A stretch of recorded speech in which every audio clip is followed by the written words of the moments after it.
محمد سيد الكونين والثقلين والفارقين من عرب ومن عجم۔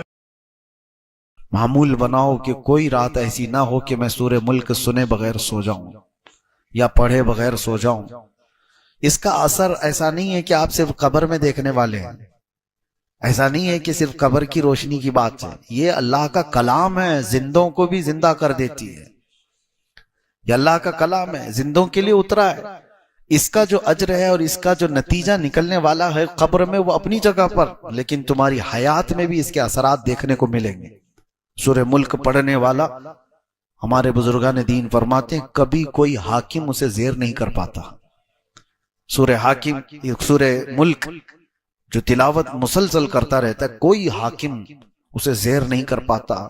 اس کے سامنے آنے والا وہ اپنے آپ مرعوب ہو جاتا ہے، چاہے جتنا بھی دل میں سختیاں لے کر کے رہتا ہو، اور جب اس کے سامنے آ جائے تو پھر وہ جو ہے نرم پڑ جاتا ہے۔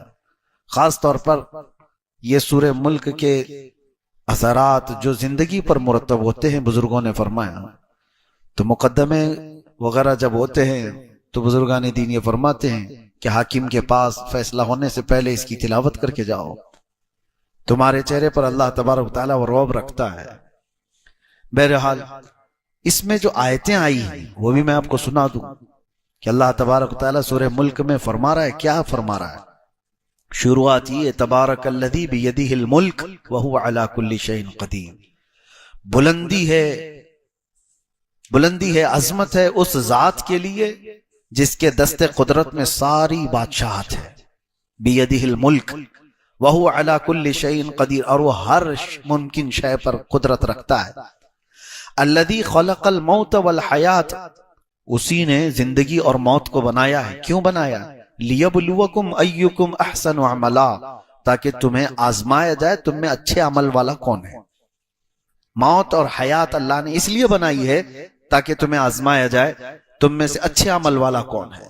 وہو العزیز الغفور الذی خلق سبع سماوات طباقا، اس نے طبق در طبق 7 آسمان بنائے، اور تم ما تری فی خلق الرحمن من تفاوت، تم رحمان کی پیدائش میں اس کی تخلیق میں کوئی فرق نہیں پاؤ گے کہ ٹیڑھا میڑھا کر دیا گیا ہوگا، اندازے کے مطابق بنا دیا گیا ہوگا۔ ہر چیز اس کے برابر حساب سے بنائی گئی ہے۔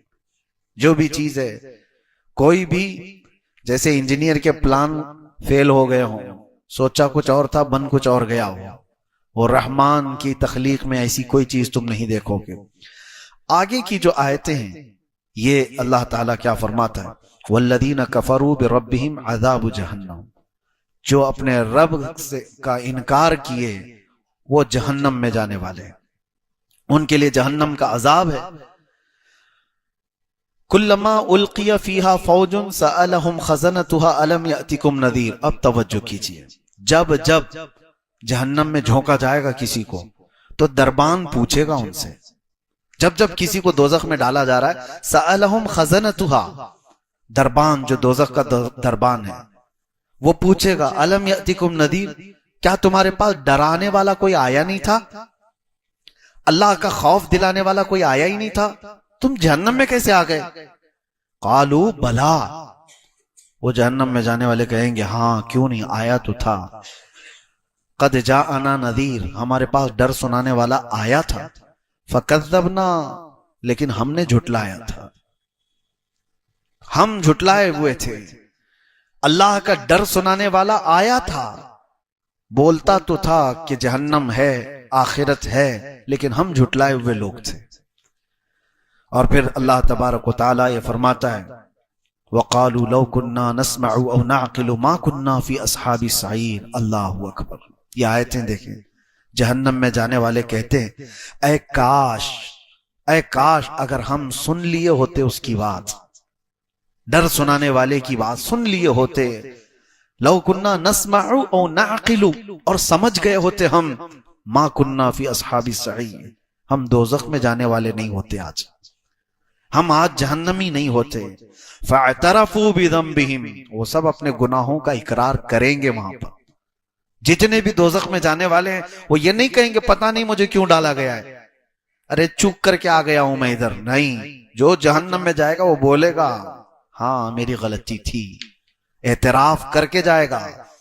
اور وہ نہیں کرے گا تو اس کے اعضاء بولیں گے الیوم نختم علی افواہہم وتکلمنا ایدیہم وتشہد ارجلہم بما کانوا یکسبون. رب تعالیٰ فرماتا ہے آج کے دن تو ہم تمہارے منہ پر مہر لگا دیں گے، تمہارے ہاتھ اور تمہارے پیر ہم سے بات کریں گے جو کچھ تم کیا کرتے تھے. جہنم میں جانے والا، جیل میں آنے والے آدھے سے زیادہ وہ بولتے ہیں میں تو نردوش ہوں، میں کچھ کیا ہی نہیں، مجھے پھنسایا گیا ہے. تقریباً ہر کوئی، مرڈر والا بھی بولتا ہے مجھے پھنسایا گیا ہے. اور جتنوں کو دیکھا گیا ہے وہ سب یہ کہتے ہیں. یہاں الگ معاملہ ہے، جیل میں آنے والوں کو ہم نے دیکھا ہے پہلے تو کوئی اقرار نہیں کرتا، نہ پولیس کے پاس نہ کورٹ میں اور نہ اندر آنے کے بعد. وہ تو دوستی یاری میں بیٹھے بیٹھے اپنے کچے چٹے سنا دیتے ہیں، لیکن اعتراف کرتا نہیں کوئی کہ میں نے وہ کیا یہ کیا. بڑے بڑے جرم ہوں یا چھوٹے ہوں سب یہی بولتے مجھے پھنسایا گیا ہے. اب بڑے بڑے لوگوں پر، نیتاؤں کو بھی دیکھو جب کیس لگتے ہیں تو یہی بولتے ہیں سازش کے تحت مجھے یہ کیا گیا ہے. لیکن قیامت میں ایسا نہیں ہوگا. جو دوزخ میں جا رہا ہوگا وہ یہ نہیں بولے گا لوگوں نے مجھے پھنسایا اور میں یہاں آ گیا، وہ کہے گا کاش میں سن لیا ہوتا ڈر سنانے والے کی بات، رسول اللہ کی بات سن لیا ہوتا، میں دوزخ میں نہیں آتا. فاعترفوا بذنبہم، اللہ فرماتا ہے وہ اپنے گناہوں کا اعتراف کریں گے. فسحقا لاصحاب السعیر، بہت ہی برا ہو دوزخ میں جانے والوں کا. ان الذین یخشون ربهم بالغیب لہم مغفرۃ واجر کبیر، بے شک وہ لوگ جو اپنے رب سے ڈرتے تھے بغیر دیکھے اللہ کو. یہ وہ لوگ ہیں جو اللہ کو دیکھے نہیں اور ڈرتے تھے. اللہ فرماتا ان کے لیے مغفرت ہے اور اجر کبیر ہے، ان کے لیے اجر عظیم ہے. یہ سورہ پوری اللہ تبارک و تعالیٰ نے جہنم کے متعلق، وہاں جانے والوں کے متعلق فرمایا. اور ایک آیت ہے اور ایک سورہ ہے جو سورہ حاقہ ہے. سورہ حاقہ، حاقہ جو ہے یہ قیامت کو ہی کہا گیا ہے. حاقہ کیا ہے؟ الحاقۃ ما الحاقہ، واقع ہونے والی، یقین کے ساتھ واقع ہونے والی کیا چیز ہے تم جانتے ہو؟ وہ قیامت ہے. قیامت کا پورا تذکرہ اللہ تعالیٰ یہاں بیان فرما رہا ہے. یہ سورہ حاقہ. کبھی آپ قرآن اٹھانا، ترجمہ پڑھ لینا، صرف ترجمہ بھی پڑھو ان آیتوں کا، آپ کے جسم کانپ جائیں. اللہ تعالیٰ فرماتا ہے یہ وہی قائم ہونے والی چیز ہے جس کا انکار قوم سمود نے بھی کیا، قوم عاد نے بھی کیا. حضرت صالح علیہ السلام کی جو قوم تھی وہ قوم سمود، اور حضرت ہود علیہ السلام کی قوم تھی وہ قوم عاد. قوم سمود اور قوم عاد انہوں نے کیا کیا تھا پتہ ہے؟ اللہ تعالیٰ فرماتا ہے قوم سمود نے انکار کیا، ایسی کوئی چیز آنے والی ہے ہی نہیں، کس سے ڈراتے ہو تم؟ قیامت وامت کیا چیز ہے یہ؟ اللہ تعالیٰ نے ان کو ایسا ہلاک کیا، فَأُهْلِكُوا بِالطَّاغِيَةِ، ان کو اللہ تبارک و تعالیٰ نے سخت ترین ہلاکت میں برباد کیا. قوم سمود کیسے ہلاک ہوئی وہ بتاتا ہوں. وَأَمَّا عَادٌ فَأُهْلِكُوا بِرِيحٍ صَرْصَرٍ عَاتِيَةٍ، اور قوم عاد اس کو اللہ نے تیز ہواؤں سے ہلاک کیا، ایک کو چنگھاڑ سے، آواز سے. قوم سمود کیسے مری ہے؟ جبرائیل علیہ السلام زمین پر آئے تھے اور انہوں نے ایک آواز لگائی تھی، اور اتنی تیز آواز تھی وہ، اتنی تیز آواز کہ جو آواز بڑھتی گئی تو قوم سمود کے کانوں میں سے بھیجا باہر نکل آیا تھا. آواز میں پاور ہے.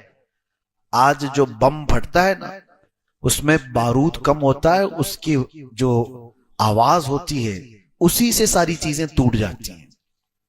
بارود اس سے ہلاکت اتنی نہیں، جو ہائی پاور کا جو کی آواز ہے، آواز بہت طاقتور چیز ہے.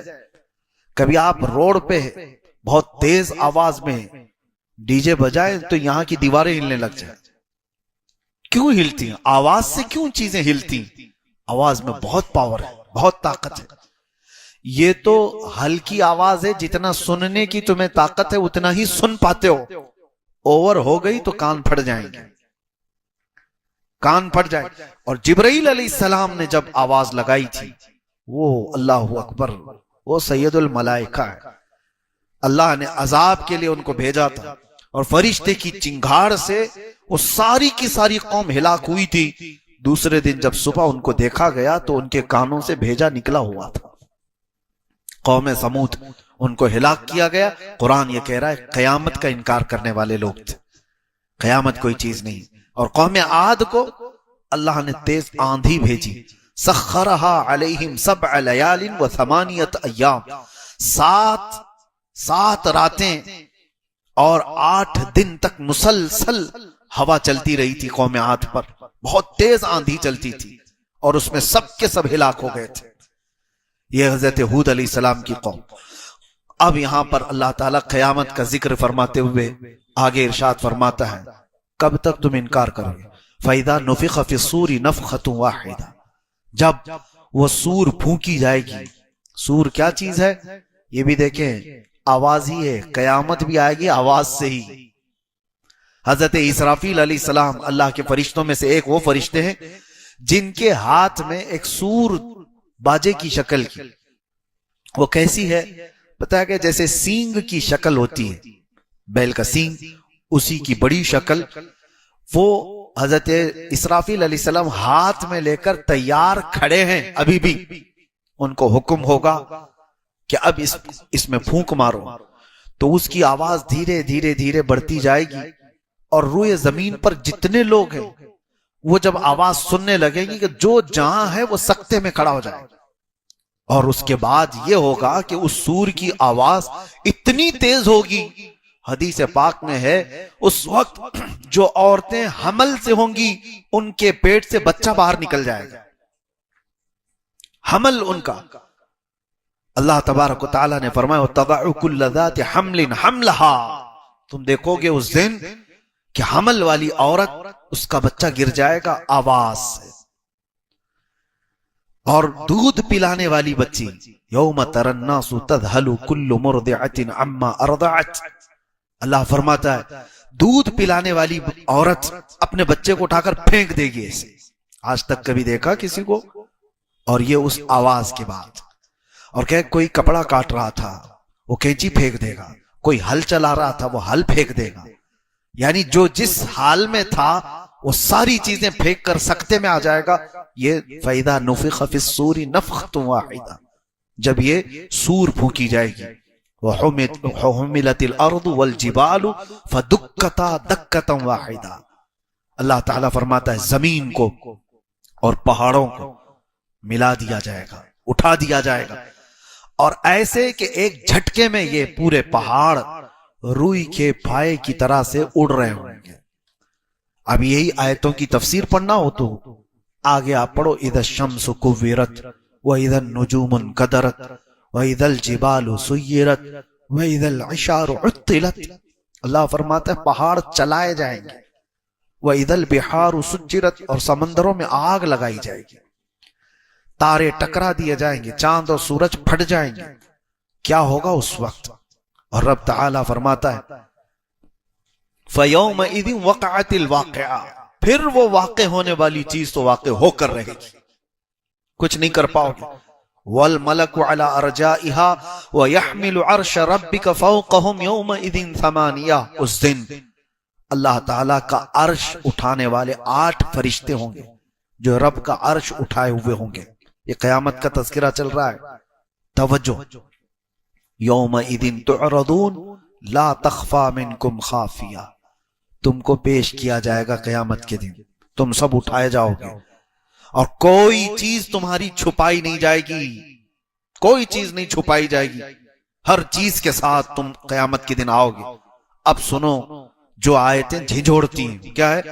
فَأَمَّا مَنْ أُوتِيَ كِتَابَهُ بِيَمِينِهِ، اللہ فرماتا ہے جو جس کے ہاتھ میں اس کا نامہ اعمال سیدھے ہاتھ میں دے دیا گیا. فَأَمَّا مَنْ أُوتِيَ كِتَابَهُ بِيَمِينِهِ، سیدھے ہاتھ میں جس کا نامہ اعمال پکڑا دیا گیا. فَيَقُولُ هَاؤُمُ اقْرَءُوا كِتَابِيَهْ، وہ تو خوشی میں سب کو پکار کر کہے گا آؤ آؤ میرا عمل نامہ پڑھ لو. خوشی میں کہے گا. اے کاش ان لوگوں میں ہمارا شمار ہو. رب تعالیٰ فرماتا ہے وہ کہے گا ہاں اقرؤ کتابیہ، پڑھو تم لوگ بھی پڑھو میرا نامہ اعمال مجھے رب نے آج سیدھے ہاتھ میں دیا ہے۔ وہ کہے گا انی ظننت انی ملاق حسابیہ، مجھے یقین تھا کہ میں اپنے رب کے پاس حساب دوں گا، حساب کا دن آئے گا، مجھے یقین تھا۔ فہو فی عیشۃ راضیہ، وہ اپنی من پسند زندگی میں جا رہا ہوگا، فی جنت عالیہ، بلند جنتوں میں جا رہا ہوگا، قطوفها دانیہ کلوا واشربوا ہنیئا بما اسلفتم فی الایام الخالیہ۔ یہ جنت کے تذکرے یہاں پر رب تعالیٰ فرماتا ہے جس کی ٹہنیاں، جس کے باغیچے اس طرح خوشگوار، جاؤ عیش کرو جو تم آخرت پر یقین رکھتے تھے۔ اب آگے آیت آتی وَأَمَّا مَنْ أُوتِيَ كِتَابَهُ بِشِمَالِهِ، اور جس کے ہاتھ میں، بائیں ہاتھ میں وہ حساب دیا جائے گا، وہیں سے سب سمجھ میں آ جائے گا۔ جیسے ہی اعمال نامہ پکڑایا جائے گا وہیں سمجھ میں آ جاتا ہے کس کے ساتھ کیا ہونے والا ہے۔ یہ قرآن کی آیت پڑھ رہا ہوں میں، وَأَمَّا مَنْ أُوتِيَ كِتَابَهُ بِشِمَالِهِ، جس کے بائیں ہاتھ میں اس کا نامہ اعمال پکڑایا جائے گا، کیا کہے گا جانتے ہو؟ فَيَقُولُ يَا لَيْتَنِي لَمْ أُوتَ كِتَابِيَا، اے کاش مجھے حساب نہیں دیا گیا ہوتا، میرا اعمال نامہ مجھے نہیں پکڑایا گیا ہوتا تو کتنا اچھا ہوتا۔ دوسری جگہ وہ کہتا ہے وَلَمْ أَدْرِ مَا حِسَابِيَا، مجھے پتہ ہی نہیں تھا حساب کیا ہوتا ہے، مجھے معلوم ہی نہیں تھا۔ اور دیکھ کر کے پوچھتا ہے وہ فرشتوں سے یہ کیا ہے؟ اعمال نامے کا مطلب کیا سمجھتے ہو تم؟ پرنٹ آؤٹ نکال کر کے لائیں گے A4 سائز کے 5 پیپر ہے؟ اعمال نامے کے متعلق کہا گیا ہے فرشتے اٹھا اٹھا کر کے کتابیں لا رہے ہوں گے، جہاں تک اس کی نظر جاری ہوگی اسی کی کتابیں ہوں گی۔ وہ پوچھے گا یہ کیا ہے؟ کہا جائے گا تیری پوری زندگی کا لکھا ہوا ہے، جہاں تک نظر جا رہی ہے، ایسا نہیں کہ یہ پورا بھر جائے گا، فرمائے گا جہاں تک تمہاری نظر جا رہی ہے تمہارے اعمال سے بھری ہوئی کتابیں فرشتے اٹھا کر لا رہے ہوں گے۔ وہ پوچھے گا اتنا سب میرا ہے؟ کہاں تیرا ہے؟ سنانا ہوگا، 400 سال لگ جائیں، 500 سال لگ جائیں، سنانا ہے تجھے آج۔ پھر وہی بندہ یہ کہتا ہے، اس کا جملہ رب تبارک و تعالیٰ نے قرآن میں کیا فرمایا؟ مَا لِهَذَا الْكِتَابِ لَا يُغَادِرُ صَغِيرَةً وَلَا كَبِيرَةً إِلَّا أَحْصَاهَا، اے لا یہ کیسی کتاب تو نے دی مجھے، چھوٹی چیز بھی اس میں چھوڑی نہیں گئی، بڑی چیز بھی چھوڑی نہیں گئی، سب لکھ دیا گیا ہے، سب لکھ دیا گیا ہے۔ یہ بائیں ہاتھ میں جس کا آ گیا ہے اس کے معاملات ہیں یہ۔ اور آگے وہ کیا کہتا ہے؟ ما اغنا عنی مالیہ ہلک عنی سلطانیہ، کسی بھی چیز نے اس کو نفع نہیں دیا اس سے۔ دوسری سورے میں اللہ تعالیٰ نے یہ بھی فرمایا کہ اس دن یود المجرم لو یفتدی من عذاب یومئذ ببنی، ہوتا ہے نا تم کو پکڑا گیا، یہاں پر ضامن چلتی ہے نا، ضمانت میں آپ پراپرٹی لکھوا دو اور اس کے بعد بیل لے کر کے آ جاؤ، یا کسی آدمی کو کھڑا کرو، یہ ضامن ہے میرا، جب تک کیس چلے گا یہ میرا ضامن ہے، وہ اپنی پراپرٹی کے پیپر لا کر کے جمع کرے گا کورٹ میں، یہ دستور ہے۔ اور مجرم قیامت کے دن کیا سوچے گا؟ وہ اللہ فرمانا یود المجرم لو یفتدی من عذاب یومئذ ببنی، اس دن مجرم یہ تمنا کرے گا کہ میرے بیٹے کو میں رکھ کر کے عذاب سے چھٹکارا تو لے لوں، بدلے میں مولا میرا بیٹا رکھ لے، وصاحبتہ واخیہ، یا میرے بھائی کی بدلے میں یا دوست کے بدلے میں مجھے عذاب سے چھٹکارا دے دیا جائے۔ اللہ تعالیٰ فرماتا ہے وَمَن فِي الْأَرْضِ جَمِيعًا، جو کچھ بھی زمین میں تھا وہ سب دے کر کے وہ سوچتا ہے عذاب سے مجھے چھٹکارا مل جائے۔ کوئی بھی تو چیز رکھ لو، میرا گھر تھا دنیا میں، بڑی جائیدادیں تھی، اولاد تھی، بھائی تھے، رشتے تھے، کچھ تو رکھ کر کے مجھے چھٹی دی جائے۔ اللہ فرماتا ہے کلا، ہرگز نہیں، ہرگز نہیں، کوئی چیز فدیہ کے طور پر لے کر نہیں چھوڑی جائے گی۔ فَالْيَوْمَ لَا يُؤْخَذُ مِنْكُمْ فِدْيَةٌ، یہ وہ دن ہے جہاں کوئی فدیہ لے کر کے چھوڑنے والا سسٹم ہی نہیں ہے، فدیہ لے کر کے پیسہ دے کر کے چھوڑنے والا سسٹم ہی نہیں ہے، تمہارا حساب تم سے ہوگا۔ لا تزر وازرۃ وزر اخرى، ایک جان دوسرے جان کے گناہوں کو نہیں اٹھائے گی، آج تمہارا حساب تم سے ہوگا۔ اب آگے رب تعالیٰ یہ فرماتا ہے اللہ اکبر، جیسے ہی یہ بائیں ہاتھ والا گڑ گڑا رہا ہوگا حساب کیا ہے مجھے پتا ہی نہیں تھا، یہ اعمال نامہ کیا ہے، یہ ابھی کہہ ہی رہا تھا، اللہ فرماتا ہے حکم ہو جائے گا خذوہ فغلوہ، پکڑو اس کو جلدی سے اور اس کو زنجیروں میں باندھو، ثم الجحیم صلوہ، پھر اس کو جہنم میں پھینک دو، کیسے؟ ثم فی سلسلۃ ذرعها 70 ذراعا فاسلکوہ، اس کو ایسے چین میں باندھو کہ ہر زنجیر کے اندر 70 زنجیریں اور ہوں۔ کس کو؟ مجرم کو ایسی زنجیر میں باندھو کہ ہر زنجیر کے 70 اس کے دانے ہوں۔ انہ کان لا یؤمن باللہ العظیم، یہ وہ ہے جو اللہ، عظمت والے اللہ پر یقین نہیں رکھتا تھا۔ اس کو پکڑو، فرشتوں کو حکم ہو گیا۔ یہ آیتیں جب پڑھتے ہیں نا رونگٹے کھڑے ہوتی ہیں۔ خذوہ فغلوہ، پکڑو اس کو اور باندھو اس کو۔ اور ایک ترجمے میں یہ کہا گیا ہے کہ اس کو کھولتے ہوئے عذاب دو، غلو، اس کو پکاؤ۔ ثم الجحیم صلوہ، پھر اس کو دوزخ میں پھینک دو، کھینچ کر کے پھینکو۔ انہ کان لا یؤمن باللہ العظیم، یہ وہ ہے جو عظمت والے اللہ پر یقین نہیں رکھتا تھا۔ ولا یحض علی طعام المسکین، یہ کبھی مسکین کو کھانا کھلانے کی رغبت بھی نہیں رکھتا تھا۔ فلیس لہ اليوم ہاہنا حمیم، آج اس کے لیے یہاں پر مائے حمیم کے علاوہ کچھ نہیں ہے۔ اب سنو مائے حمیم کیا ہے؟ جہنم کا وہ پانی جو سارے مجرموں کا پیپ جو نکلا ہوگا اس کو کھولایا جائے گا، پکایا جائے گا۔ جو زخموں سے پیپ نکلتا ہے اس کو کھولایا جائے گا، اور یہ جہنمی کو پینے کے لیے دیا جائے گا۔ تو کہا گیا اتنا کھولتا ہوا ہوگا، اتنا گرم کہ وہ ابھی مٹکا اٹھایا ہوگا کہ اس کی گرمی سے اس کا نیچے کا ہونٹ جھلس کے زمین تک لٹک جائے گا۔ یہ مائے حمیم۔ اللہ فرماتا ہے فلیس لہ اليوم ہاہنا حمیم، آج کے دن اس کو حمیم کے علاوہ کچھ نہیں دیا جائے، حمیم دو اس کو۔ اور وہی پانی کو جب وہ نگلنے کی کوشش کرے گا، ایک تو ہونٹ لٹک کر کے گر گیا اس کے جھلس کر تپش سے، اور جیسے ہی وہ اندر ڈالتا ہے فرمایا گیا کہ پیٹ میں جاتے ہی اس کی انتڑیاں پیچھے کے مقام سے نکل جائیں گی۔ یہ حمیم جس کا ذکر اللہ فرما رہا ہے۔ وَلَا طَعَامٌ إِلَّا مِنَ غِسْلِينَ، اور غسلین کے علاوہ کھانے کی کوئی چیز اس کو نہیں دی جائے گی۔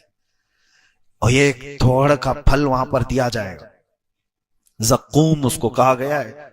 ان شجرۃ الزقوم، شجرہ زقوم جو جہنم میں ہوگا اس دن اسے دیا جائے گا، اتنے کانٹے کا ہوگا کہ وہ کھا تو نہیں سکے گا، لیکن کھائے گا تو اس کے حلق سے پورے کانٹے باہر آ جائیں گے۔ اسی کو نگلنے کے لیے پانی مانگے گا تو مائے حمیم دیا جائے گا۔ لا یأکلہ الا الخاطئون، آخر میں اللہ فرما رہا ہے ایک بات ہے، یہ میں کسی کو نہیں کھلاؤں گا سوائے خطا کرنے والوں کے، صرف خاطئون کو میں کھلاؤں گا یہ چیز۔ وہ ارحم الراحمین ہے، ہر ایک کے لیے نہیں، لیکن یہاں قرآن میں آج اس نے جگہ جگہ پر ہمیں جب تنبیہ کی، تو پھر بندہ اگر کفر کیا اور انکار کیا اور پیٹھ دکھا کر بھاگا ہے تو پھر اس سے پوچھا جائے گا الم یأتکم نذیر، میں نے سورہ ملک کی آیت آپ کے سامنے پڑھی کہ ان سے دربان پوچھے گا کیا تجھے ڈر سنانے والا نہیں آیا تھا تیرے پاس؟ قالوا بھلا، ہاں آیا تھا، فکذبنا، ہم ہی جھٹلائے ہوئے تھے، ہم نے اس کی بات نہیں مانی تھی۔ اسی لیے آج لے ان کی پناہ، آج مدد مانگ ان سے، کل نہ مانیں گے قیامت میں اگر مان گیا۔ قیامت کے دن تو بہت لوگ وہاں کی ہیبت دیکھ کر کے ماننے کو تیار ہوں گے، لیکن آج مان جاؤ۔ اپنے آپ کو جہنم کے عذابات کا ذکر کر کے جو بندہ ڈر گیا اس کے لیے بشارت سنا کر میں اپنی گفتگو ختم کرتا ہوں۔ ویسے صورتیں بہت ہیں آج جو ہم نے تلاوت کی، جیسے قیامت کا یہ ذکر پوری سورہ میں ہے، الحاقۃ ما الحاقہ، اسی طرح پوری سورہ قیامہ بھی ہے، لا اقسم بیوم القیامہ، 29ویں پارے میں، ولا اقسم بالنفس اللوامہ ایحسب الانسان ان لن نجمع عظامہ، کیا انسان یہ گمان کر بیٹھا ہے کہ ہم اس کی ہڈیاں نہیں جوڑ پائیں گے؟ اللہ فرما رہا ہے یہ ان کفار و مشرکین کے لیے جو اپنے مردوں کو جلا کر راکھ کر کے پانی میں بہاتی کہ ان کو پھر کوئی زندہ نہ کر سکے، مر گیا استھیاں ختم کر دو تاکہ اس کے ساتھ کچھ نہ ہو سکے۔ اللہ فرماتا ہے اَيَحْسَبُ الْإِنسَانُ أَن لَّن نَّجْمَعَ عِظَامَهُ، انسان یہ سوچا ہے کہ ہم اس کی ہڈیاں جوڑ نہیں پائیں گے؟ بَلَا قَادِرِينَ عَلَىٰ أَن نُّسَوِّيَ بَنَانَهُ، ہم اس کے پور پور کو جوڑنے پر قدرت رکھتے ہیں۔ جو رب تعالیٰ تمہیں پانی کے ایک قطرے سے پیدا کیا ہو ماں کے پیٹ میں، کیا وہ تمہارے ختم ہونے کے بعد دوبارہ نہیں زندہ کرے گا؟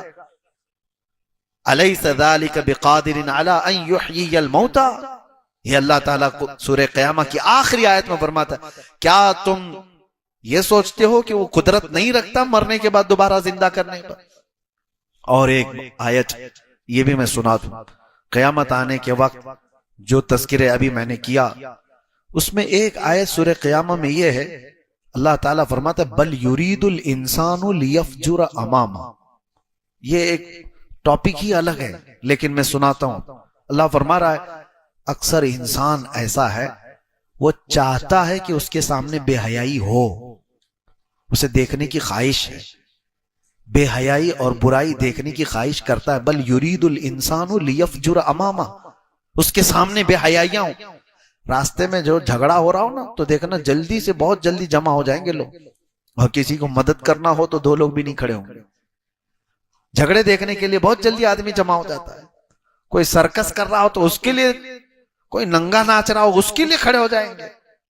کیوں؟ انسان کی فطرت یہ رب تعالیٰ فرما رہا ہے اس کی خواہش ہوتی ہے کہ سامنے بے حیائی دیکھے، لیکن اس کے بعد اللہ تبارک و تعالیٰ فرماتا ہے تم یہ دیکھنے کی یہاں دنیا میں خواہش رکھتے تھے، آؤ اب قیامت کے دن تمہیں دکھایا جائے گا، تم نے اپنی آنکھوں سے جو جو دیکھا ہے وہ سب منظر یہاں دکھائے جائیں گے۔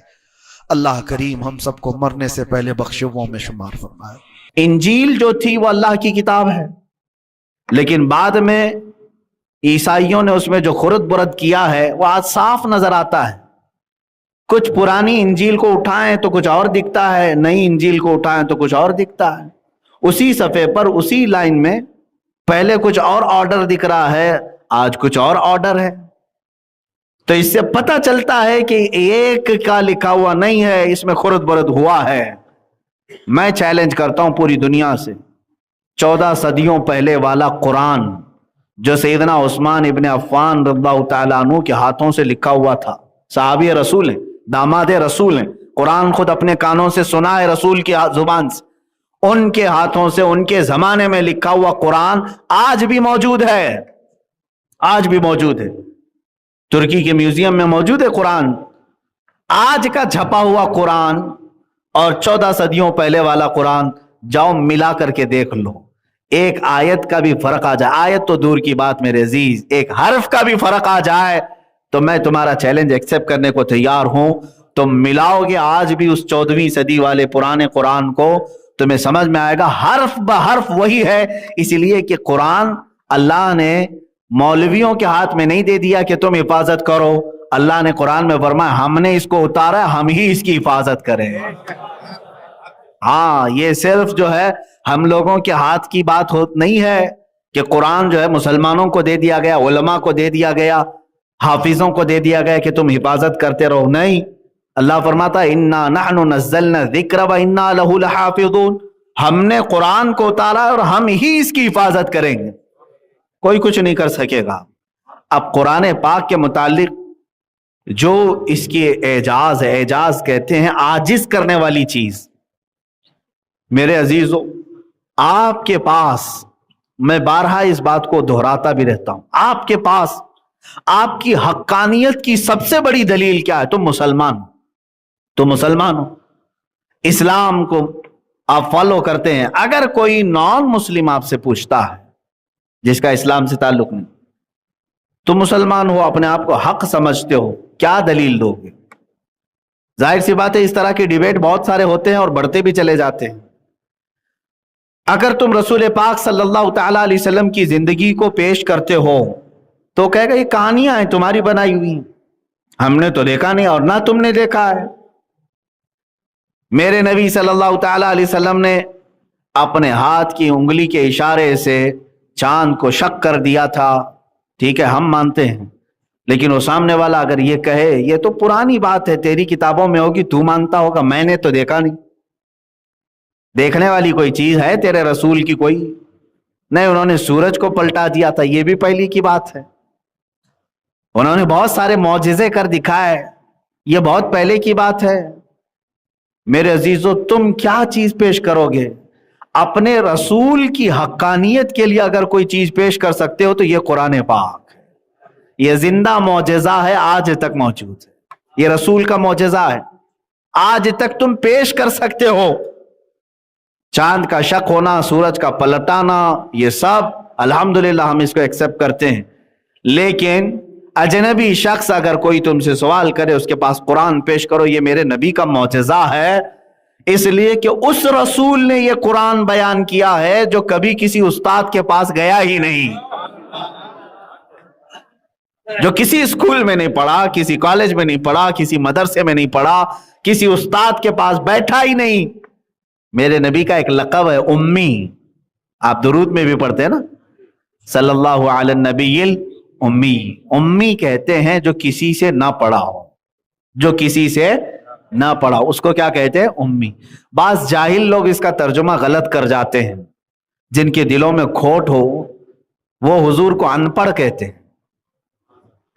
ان پڑھ میں اور کسی سے نہ پڑھے ہوئے ہونے میں زمین آسمان کا فرق ہے۔ ان پڑھ تم جاہل کو کہہ رہے ہو، میں کہہ رہا ہوں میرے نبی کا یہ اعجاز ہے اور میرے نبی کا یہ اعزاز بھی ہے کہ کسی بھی دنیا کے استاد سے نہ پڑھ کر کے بھی میرا رسول وہ باتیں بیان کر رہا ہے جہاں تک دنیا 1800 سال میں نہیں پہنچی۔ رسول پاک صلی اللہ تعالی علیہ وسلم کا یہ معجزہ نہیں؟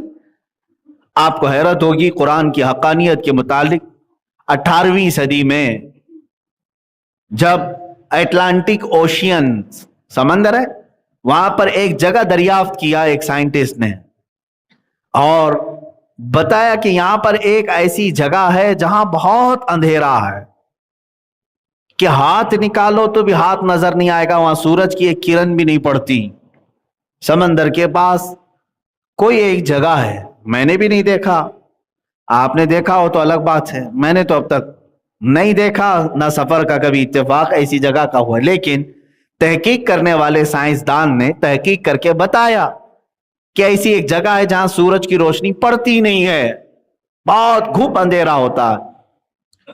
تو جب اس نے یہ بیان کیا تو علماء ربانیین نے سن کر کے قرآن کی وہ آیت بیان کی، سورہ نور میں اللہ تعالیٰ نے 18ویں پارے میں ارشاد فرمایا کہ موجن، اللہ تعالیٰ فرماتا ہے قرآن پاک میں، اذا اخرج یدہ لم یکد یراہا، کہ ایک جگہ ایسی ہے جہاں تم اپنا ہاتھ نکالو گے تو ہاتھ بھی نہیں نظر آئے گا، ظلمات بعضها فوق بعض، اندھیریوں پر اندھیریاں ہیں، اندھیریوں پر اندھیریاں ہیں، موج من فوقہ موج من فوقہ سحاب، ظلمات بعضها فوق بعض، یعنی موجیں اس کو ایسے لپیٹے میں لی ہوئی ہیں جیسے بادل کو گھیر لیا گیا ہو، اور وہاں پر اندھیریوں پر اندھیریاں ہیں کہ تم ہاتھ نکالو گے تو ہاتھ بھی نظر نہیں آئے گا۔ سمندر کی ایک جگہ کی بات قرآن بیان کر رہا ہے، اور قرآن کس کی زبان سے بیان ہوا؟ رسول پاک کی زبان سے۔ تو جب اس سائنسدان کو یہ بتایا گیا قرآن میں، تو اس کو پہلے ہی سے ایکسپلین کر دیا گیا ہے کہ دنیا میں ایک جگہ ایسی ہے جہاں سورج کی کرن پڑتی نہیں، تو اس سائنسدان کو حیرت ہوئی، اس نے کہا کہ میں تو پھر مطالعہ کرتا ہوں، دیکھا تو قرآن میں موجود بھی تھی آیت، کہا یہ قرآن بیان کس کا کیا ہوا ہے؟ کہا محمد رسول اللہ صلی اللہ علیہ وسلم۔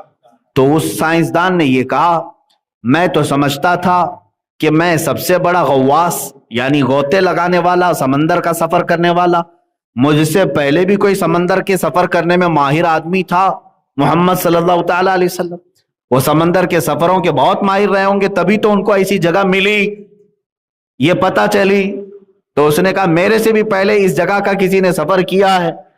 جب اس نے تحقیق کیا اور میرے آقا کی سیرت پڑھا، حیرت ہوگی آپ، حضور کی 63 سالہ زندگی میں کبھی ایک بار بھی حضور نے سمندر کا سفر نہیں کیا، حضور پاک صلی اللہ تعالی علیہ وسلم کبھی سمندر کے سفر پر گئے ہی نہیں، ماہر وہ کہہ رہا ہے میرے طرح سے وہ سمندروں کا بہت سفر کرتے ہوں گے تبھی ان کو یہ جگہ ملی ہوگی.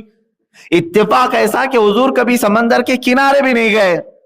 اب اس کی حیرت کی انتہا نہ رہی. جو شخص اپنی پوری زندگی میں کبھی سمندر دیکھا ہی نہیں, ظاہری طور پر گیا ہی نہیں, وہ اگر درمیانے سمندر موجود ایک اندھیریوں کا ذکر کرتا ہے تو اس کا مطلب وہ عام بشر نہیں بلکہ اسے یہ کائنات کا پیدا کرنے والا بتایا ہوگا, تبھی اس نے بتایا. عزیزان گرامی وقار, قرآن کا ایک نہیں کئی معجزے ہیں. رسول پاک کی زبان سے ان چیزوں کو اللہ نے بیان کر دیا جو ایک عام آدمی نہیں بول سکتا. آج سائنس ترقی کر چکی ہے نا, سائنس میں آج ایمبریالوجی کو لے لیں, بچے کے پیدا ہونے کے جو مرحلے ہیں آج معلوم کیا گیا ہے. اچھا, مائکروسکوپ جو ہے, خوردبین جو چھوٹے کو بڑا کر کے دکھاتی ہے, یہ بھی کب ایجاد ہوئی؟ مشکل سے 200 سال ہوئے. 200 سال. وہ بھی جب شروع کی مشین تھی مائکروسکوپ, وہ اتنا چھوٹا ذرہ نہیں دیکھ سکتی تھی جو آج دیکھ رہی. ترقی ہوتے آئی, اور سونوگرافی, ایکس رے, اور یہ جو سی ٹی سکین کے ذریعے سے اندر کی چیزیں معلوم کرنا, پیٹ کے اندر کی, یہ سب کی ترقی 100 سال سے زیادہ کی تاریخ نہیں ہے. 100 سال سے زیادہ یا 150-200 سال سے زیادہ کی تاریخ نہیں ہے. پیٹ کے اندر کی چیزیں معلوم کرنے کی تاریخ نہ سائنس کے پاس تھی, نہ امریکہ, یورپ, کسی کے پاس نہیں. یہ میرا چیلنج. اور میں کب کی بات کر رہا ہوں؟ 1400 سال پہلے کی. تمہاری ترقی سے بھی 1200 سال پہلے عرب کی اس سرزمین پر جہاں خانہ کعبہ ہے, مکہ مکرمہ ہے یا مدینہ طیبہ, ارے میاں وہاں پر تو سواریاں گھوڑوں کی اور اونٹوں کی کرنے والے لوگ. اس زمانے میں محمد عربی صلی اللہ تعالی علیہ وسلم کی زبان سے اللہ تعالیٰ یہ کہلوا رہا ہے, ثم خلقنا النطفة علقة فخلقنا العلقة مضغة فخلقنا المضغة عظاما فكسونا العظام لحما ثم انشأناه خلقا آخر فتبارك الله احسن الخالقین. اللہ تعالیٰ فرماتا ہے ہم نے نطفے کو, نطفہ کہتے ہیں منی کا ایک بوند, نطفے کو ہم نے علقہ بنایا. علقہ کہتے ہیں چنگم کی طرح چپکنے والا خون, بستہ خون, خون جمع ہوا خون بنایا. اللہ فرما رہا ہے ثم خلقنا العلقة مضغة, پھر اس علقے سے, یہ چپکنے والا جو خون ہے, لوتھڑا ہے, اس سے ہم نے گوشت کا ٹکڑا بنایا, گوشت کا ٹکڑا بنایا, اس سے گوشت بن گیا. اب پھر اس میں اللہ فرماتا ہے فَخَلَقْنَا الْمُضْغَةَ عِظَامًا, پھر اس گوشت کے ٹکڑے میں ہم نے ہڈیاں ڈالی. فَخَلَقْنَا الْمُضْغَةَ عِظَامًا فَكَسَوْنَا الْعِظَامَ لَحْمًا, پھر جب ہڈیاں بھی بن گئی, گوشت بھی ہو گیا, تو ہم نے اس کے اوپر چمڑی چڑھا دی. اور پھر آخر میں اللہ فرماتا ہے ہم نے اس کو ایک بہترین شکل دے کر دنیا میں بھیجا. اب یہ ایمبریالوجی میں ہم آتے ہیں. ایمبریالوجی ڈاکٹرز جانتے ہوں گے, سائنس کے لوگ, جو بچے کی پیدائش کے جو مرحلے ہیں یا بچے کے پیٹ کے اندر کے معلومات, جو لوگ اس کے اسپیشلسٹ ہیں وہ ایمبریالوجی کہلاتے ہیں. ان لوگوں کے نقطۂ نظر سے آپ جا کر کے ان سے پوچھ لیں بچے کے مرحلے کیا کیا ہوتے ہیں, وہ بتائے گا. پہلے 4 ویکس میں کتنا ہوتا ہے, 8 ویک میں کیا ہوتا ہے, پھر 2 مہینے کے بعد کیا ہوتا ہے. پوری تاریخ موجود ہے, آج سائنس کھلا ہوا موجود ہے, آپ جا کر تحقیق کر سکتے ہیں بچہ پیدا ہونے کے جو مرحلے ہیں, منزلیں ہیں, وہ کتنی ہیں. تو آپ کو سائنس بھی آج بتائے گا کہ شروع میں وہ ایک بوند ہوتا ہے, اس کے بعد پھر جو ہے خون جمع ہوتا ہے, اور خون کی انہوں نے بھی, آج سائنس نے بھی یہ بتایا ہے, ایسے ہوتا ہے جیسے چپکنے والی کوئی چیز ہو, اور پھر اس کے بعد جیسے کسی نے چبا کر کے, یعنی دانتوں کے جو نشان ہیں, اس طرح کی چیز. عربی کی بہت ساری باریکیاں ہیں جو میں آج مختصر سے انداز میں نہیں بتا پاؤں گا. اس کے بعد سائنس کہتا ہے کہ اس میں گوشت کا ٹکڑا بنتا ہے, پھر اس کے بعد ہارٹ بیٹ شروع ہوتی ہے, اور اس کے بعد پھر اس کی ہڈیاں بننے لگتی ہیں. پھر 9 مہینے کے بعد, یعنی 7ویں مہینے میں بچہ مکمل بن جاتا ہے تقریباً. 6 مہینے کے بعد 7ویں مہینے میں آتا ہے بچے کی پوری یہی کیٹیگریز، یہی مرحلے، یہی منزلیں جو قرآن نے گنایا 1200 سال پہلے، sonography, X ray, C T scan کے بعد آج ترقی کر کے تم نے چھان بین کر کے معلوم کیا بچہ نطفے سے علقہ بنتا ہے، علقے سے مدغہ بنتا ہے، مدغے سے پھر اس کے اندر چمڑی آتی، ہڈیاں آتی ہیں، یہ تمام چیزیں آج 1200 سال بعد تم نے تحقیق کر کے بتایا۔ مجھے بتاؤ اس محمد عربی صلی اللہ تعالی علیہ وسلم کے پاس کون سے سی ٹی اسکین کی مشین تھی، کون سا ایکس رے تھا، کون سا سونوگرافی تھا؟ ان کے پاس کوئی اس طرح کی مشین نہیں تھی، بلکہ حد تو یہ ہے میرے عزیزوں، اس رسول کا معجزہ ہی یہ ہے کہ وہ نہ کسی استاد کے پاس گیا، نہ کسی یونیورسٹی میں پڑھا، بلکہ عرب کی سرزمین پر وہ تنہا رہے۔ تاریخ لکھنے والے بول تو سکتے تھے، آج جتنے حضور کے دشمن رہے وہ کبھی تو بولتے کہ حضور کو فلاں نے پڑھایا، فلاں۔ آج تک 1400 سال میں نہ کوئی یہودی بولا، نہ کوئی عیسائی بولا کہ محمد عربی فلاں سے انسپائر تھے، ان سے بہت زیادہ متاثر تھے، اس کی تعلیمات لے کر کے بیان، کبھی نہیں۔ ان کو معلوم ہے 63 سالہ زندگی میں میرے آقا کے پاس کوئی استاد آیا ہی نہیں، جو آیا وہ جبرائیل، لیکن استاد بن کر کے نہیں، رب کا قاصد بن کر کے آیا۔ بعض لوگ کہتے ہیں حضور کے استاد جبرائیل ہیں، یہ بھی غلط ہے۔ میرے رسول کا اگر کوئی استاد ہے تو قرآن سے پوچھو کون ہے، قرآن خود پڑھ کر کے بتائے گا، الرحمن علم القرآن، وہ رحمان ہے جس نے اپنے حبیب کو قرآن سکھایا ہے، شاگرد مصطفیٰ ہے، استاد رب ذوالجلال ہے، بس اس کے بیچ میں کوئی نہیں۔ جبرائیل علیہ السلام کا کام کیا ہے؟ بلکہ بعض اوقات تو خود کہتے ہیں لے کر کے آئے الف لام میم، آیتیں لے کر کے آئے ہیں، یہ بھی تو آیت ہے نا، کاف ہا یا عین صاد، یہ بھی آیت ہے۔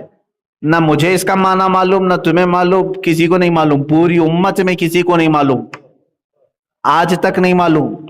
معلوم ہے آپ کو یہ بات؟ جو حروف مقطعات ہیں، سورتوں کے شروع میں جو الفاظ آتے ہیں، ان کا ترجمہ نہیں کر سکتے، یہ ترجمہ ہے قرآن میں لے کے بیٹھا ہوں، ترجمے والا قرآن بھی اٹھا کر کے دکھاؤں، وہاں پر آپ کو ڈیش ڈیش رہے گا، کوئی ترجمہ نہیں کر سکتا ان آیتوں کا۔ کیوں؟ یہ اللہ اور مصطفیٰ کے درمیان کے راز ہے، حتیٰ کہ جبرائیل امین علیہ الصلاۃ والتسلیم کو بھی ان آیتوں کے معنی نہیں بتائے گئے۔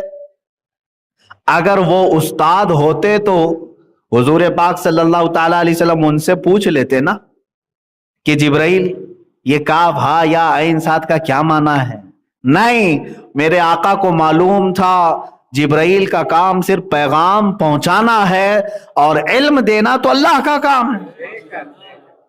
میرے عزیزو، اب یہاں چیلنج سب سے بڑا یہ ہے کہ قرآن اس رسول کی زبان سے بیان کرایا گیا جو رسول کبھی کسی استاد کے پاس گیا ہی۔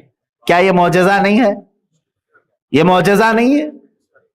حیرت کی بات ہے، آج جب کوئی چھوٹا بچہ 6 سال کا 7 سال کا کیلکولیشن کرنے میں ماہر ہوتا ہو، ہر حساب بتا دیتا ہے تو اس کو ٹی وی میں لے آیا جاتا ہے، میڈیا میں لایا جاتا ہے، ارے یہ 10ویں پڑھا نہیں لیکن 10ویں کے حساب بتا رہا ہے۔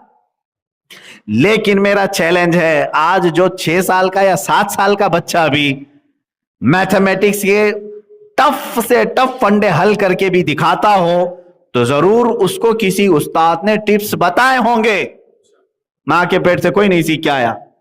لیکن میرا یہ چیلنج ہے، مصطفیٰ کریم صلی اللہ تعالی علیہ وسلم نے جو عجائبات بیان کیے ہیں، قرآن حضور کی زبان سے بیان ہوا، حضور کی زبان سے بیان ہوا، یہی تو سب سے بڑا معجزہ ہے۔ جو کبھی کسی استاد کے پاس نہیں گیا وہ ایسی باتیں بیان کر رہا ہے جس کو 1400 سال سے آج تک لوگ تحقیق کے مراحل سے گزار رہے ہیں۔ سائنس بھی اس پر ترقی کر رہی ہے، سائنسدان بھی قرآن کا مطالعہ کر رہے ہیں، جو بیان کیا قرآن نے وہ آج اس کو تحقیق کے مرحلوں سے گزارتے ہیں تو ہو بہو وہی چیزیں ان کو مل جاتی۔ جیسے کہ اس سے قبل میں نے بتایا تھا، علامہ اقبال کے متعلق بات ملی تھی، جرمنی میں ایک بڑا سائنسدان تھا، اس کے ہاں آپ کا آنا جانا تھا، اس کی ایک لائبریری تھی، اس کے اندر وہ کسی کو آنے نہیں دیتا تھا۔ ایک بار وہ باہر کہیں گیا تھا، یہ لائبریری کھول کر چلے گئے اندر، لیبوریٹری یا لائبریری جو بھی ہے جہاں وہ تحقیقات کرتا تھا، یہ جا کر کے دیکھتے ہیں تو میز پر قرآن رکھا ہوا ہے. وہ مسلمان نہیں تھا، وہ دوسرے مذہب سے تعلق رکھنے والا. آپ نے دیکھا، اس کے بعد آ گئے واپس. وہ جب واپس سفر سے آیا تو اسے ایسا لگا کہ کوئی تو اندر آ کے گیا ہے، میری چیزیں الٹ پلٹ دکھ رہی. تو بلایا ان لوگوں کو، کون گیا تھا؟ تو انہوں نے بتا دیا کہ میں گیا تھا. تو اس نے بہت برہمی کا اظہار کیا، غصے کا اظہار کیا، لیکن ان کو سائڈ میں بلایا، کہا راز ہے، راز رکھو. کیا دیکھا تم نے؟ کہا وہی تو مجھے بھی خلیش ہے جو چیز میں دیکھا اندر تمہارا قرآن سے کیا تعلق ہے؟ تم اپنی میز پر قرآن کیوں رکھی ہو؟ تو اس نے کہا کہ بات در حقیقت یہ ہے کہ میں جو بھی ایکسپیریمنٹ کرتا ہوں یا جو کچھ بھی تجربے کرتا ہوں اس کو قرآن سے میں میچ کر کے دیکھتا ہوں کہ کہیں اس میں بیان ہوا ہے کیا اس طرح کا. اگر اس میں کچھ بھی ایسی چیز بیان ہوئی ہے اسی پر میں اپنا وقت لگاتا ہوں، اس لیے کہ مجھے یقین ہوتا ہے اس میں جو بیان کی گئی ہے اس پر محنت کروں گا تو کچھ نہ کچھ بن کے ضرور نکلے گا. میرے عزیزو، دنیا اس پر تحقیق کرتے کرتے بہت دور پہنچ گئی. جس کے لیے قرآن آیا وہ قوم اس کو بہت اوپر رکھ کر کے سو گئی. اسی لیے علامہ اقبال نے کہا تھا وہ زمانے میں معزز تھے مسلمان ہو کر، وہ زمانے میں معزز تھے مسلمان ہو کر، آج ہم خار ہوئے ہیں تاریک قرآن ہو کر. آج ہم جو ذلیل ہوئے قرآن چھوڑ کر. قرآن میں اللہ تعالیٰ نے یہ آیت میں یوں پوچھا ہے تم سے، افلا یتدبرون القرآن، قرآن میں غور و فکر کیوں نہیں کرتے؟ قرآن میں غور و فکر کیوں نہیں کرتے؟ میرے عزیزو، قرآن کو جن لوگوں نے غور و فکر کا ذریعہ بنایا ان کا حال کیا تھا؟ حضرت عبداللہ ابن عباس رضی اللہ تعالیٰ عنہ، صحابی، سید المفسرین ان کو کہتے ہیں، تفسیر میں سب سے زیادہ آپ کی روایتیں. حضرت عبداللہ ابن عباس فرماتے ہیں میں قرآن کو اتنا پڑھتا ہوں کہ اگر میری زندگی میں جو کچھ بھی معاملات ہوتے ہیں میں قرآن سے ڈھونڈتا ہوں. یہاں تک کہ حضرت عبداللہ ابن عباس فرماتے ہیں میرے اونٹ کی نکیل کی رسی بھی گم ہو جائے میں قرآن سے تلاشتا ہوں.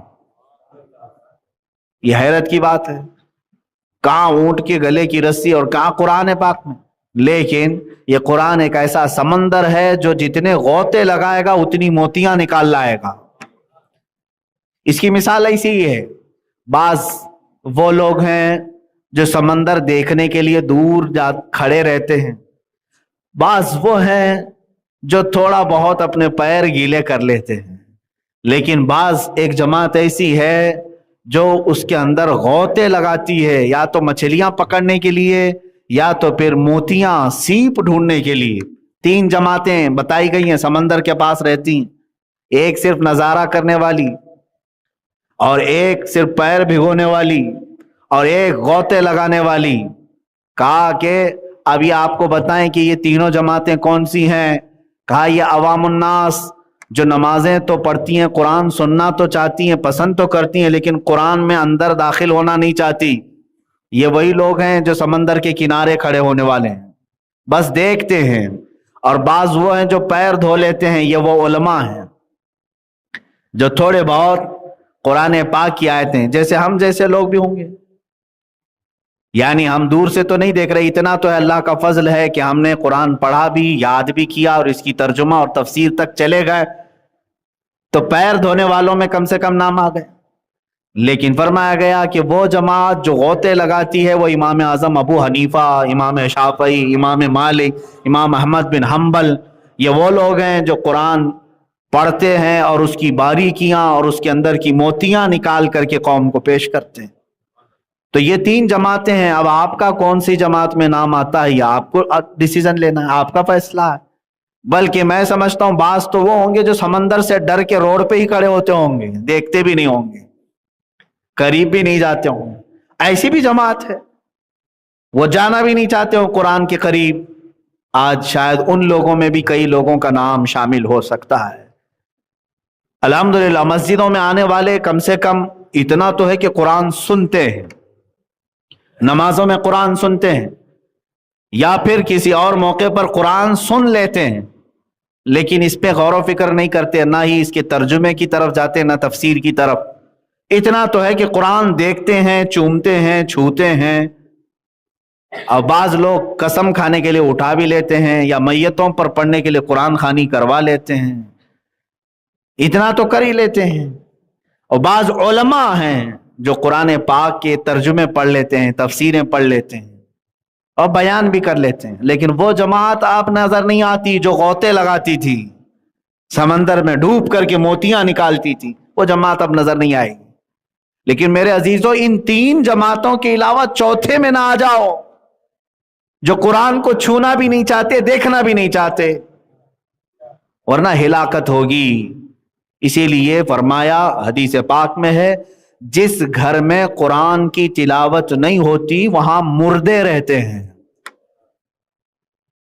اس گھر میں مردے رہتے ہیں۔ کس کے گھر میں مردے رہتے ہیں ان کو خود معلوم ہونا چاہیے۔ عورتوں کو چاہیے کہ قرآن کی تلاوت کریں، بچوں کو قرآن کی تلاوت سکھائیں۔ حضرت عبداللہ ابن مسعود رضی اللہ تعالیٰ عنہ سے متعلق ایک روایت ملتی کہ جب قحط آ گیا لوگ پریشان تھے، لیکن آپ خوشحال تھے، اور آپ کے پیشانی پر ذرا برابر بل نہیں۔ کچھ لوگوں نے پوچھا، قحط سالی کا کچھ خوف نہیں آپ کو؟ کہا نہیں، ڈر نہیں ہے، اس لیے کہ میں نے رسول کریم صلی اللہ تعالیٰ علیہ وسلم سے سنا ہے، جس کے گھر میں اس کی بچیاں یا بچے سورہ واقعہ پڑھتے ہیں وہ کبھی محتاج نہیں ہوں۔ میں اپنی بچیوں کو سورہ واقعہ کی تلاوت روزانہ کرواتا ہوں، مجھے قحط کا کوئی خوف نہیں۔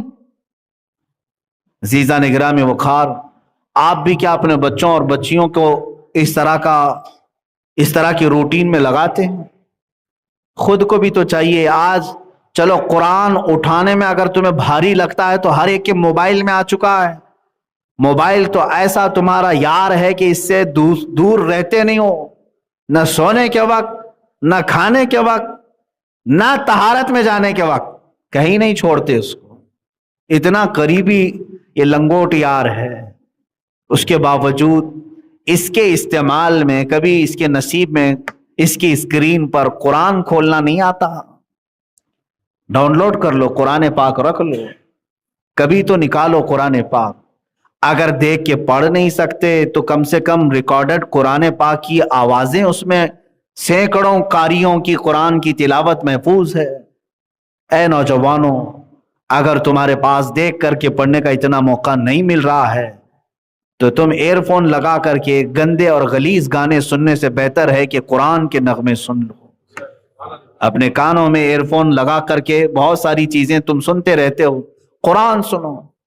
اگرچہ تمہیں سمجھ میں نہ آئے، لیکن ایک بات یاد رکھو، قرآن بارش ہے، تمہارے دل کو دھوتا رہے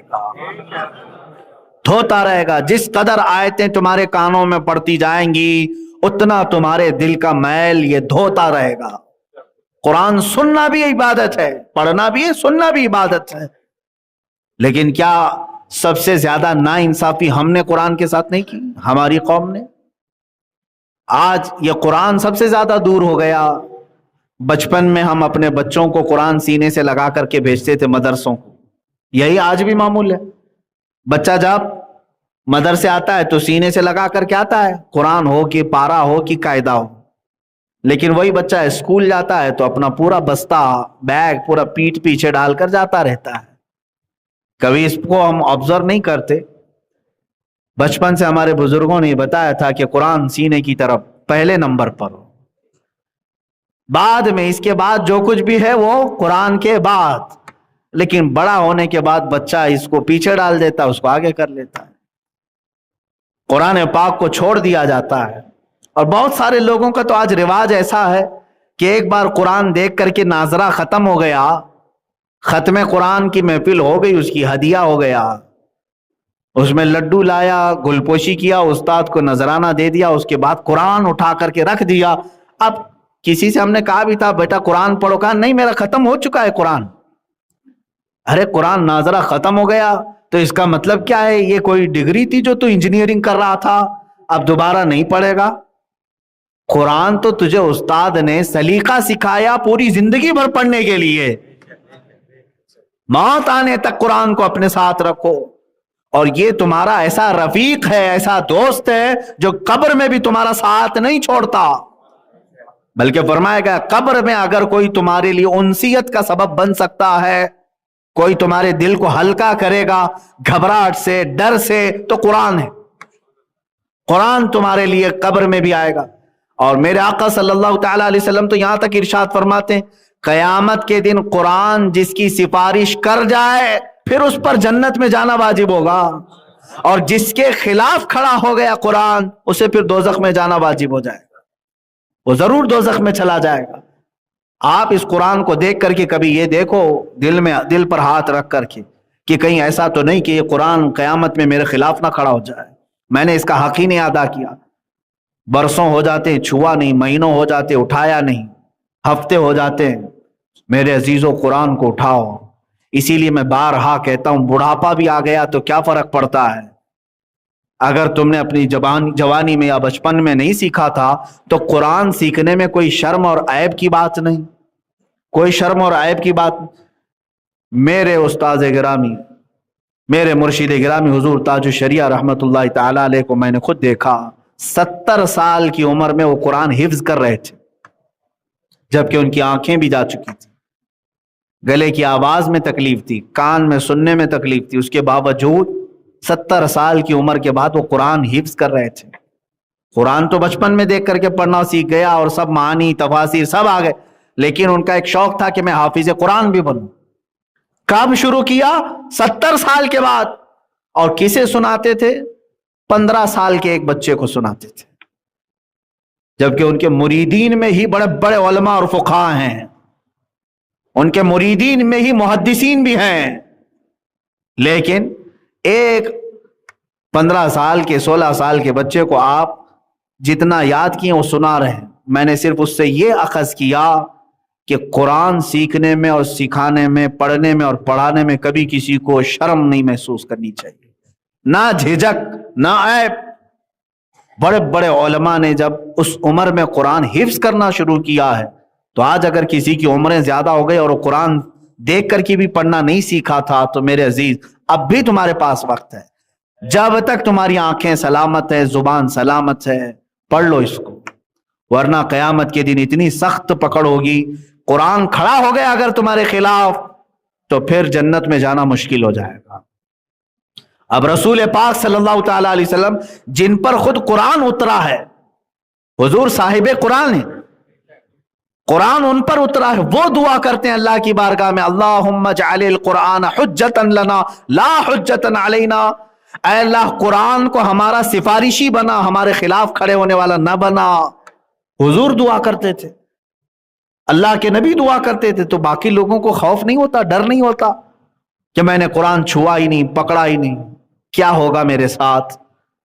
اے عزیزو، مر جانے کے بعد دوسرے لوگوں سے قرآن خوانی کروا لینا یہ قرآن کا حق نہیں ہے، قرآن تمہارے زندوں کے لیے اترا ہے۔ عجیب بات نہیں کہ قرآن ایک زندہ معجزہ ہے اور زندوں کی ہدایت کے لیے آیا ہے، لیکن امت کا المیہ تو دیکھو مردوں پر پڑھنے کے لیے رکھ دیا ہے، اس کو صرف مردوں پر پڑھنے کے لیے قرآن رکھا گیا ہے۔ قرآن زندوں کو جگانے کے لیے آیا ہے۔ ہاں مردوں پر ایصال ثواب تو ہم ضرور کریں گے، لیکن کل قرآن کا مقصد یہی نہیں ہے کہ قرآن خوانی کر کے ان کو ثواب پہنچائیں۔ قرآن کا جو اصل مقصد ہے وہ تمہیں زندگی کے اصول سکھانے آیا ہے، تمہیں دستور حیات دینے آیا ہے۔ جن کے دل سخت ہو چکے ہیں ان کے دلوں کو نرم کرنے آیا ہے، جو رب تعالیٰ سے برگشتہ ہو چکے انہیں اللہ کی بارگاہ میں لانے آیا ہے۔ تو اس کا مقصد ہی نہیں سمجھے، اور کیسے نہیں سمجھیں گے؟ کیسے سمجھیں گے جب چھوئیں گے نہیں اس کو، پکڑیں گے نہیں اس کو؟ جا کر کے اپنے گھروں میں دیکھ لیں، عورتوں سے بھی میں گزارش کروں گا، اللہ ماشاءاللہ سب گھروں کی بات نہیں کرتا، اکثر گھر ایسے بھی ہیں جہاں روزانہ تم ٹی وی تو پوچھتے ہوں گے، فریج کو روزانہ پوچھ کر کے رکھتے ہیں، گیس کے چولہے کو ہر دن صاف کر کے رکھتے ہیں، قرآن کو دیکھو دھول بھی جمی ہوگی، اتنا اوپر رکھ دیا جاتا ہے کہ ہاتھ بھی نہ جائے، رمضان ٹو رمضان اس کو اتارتے ہیں، یا پھر اوکیشنلی موسمی طور پر کوئی اگر بڑی رات آ جائے یا پھر گھر میں کسی کی میت ہو جائے تو اتارے.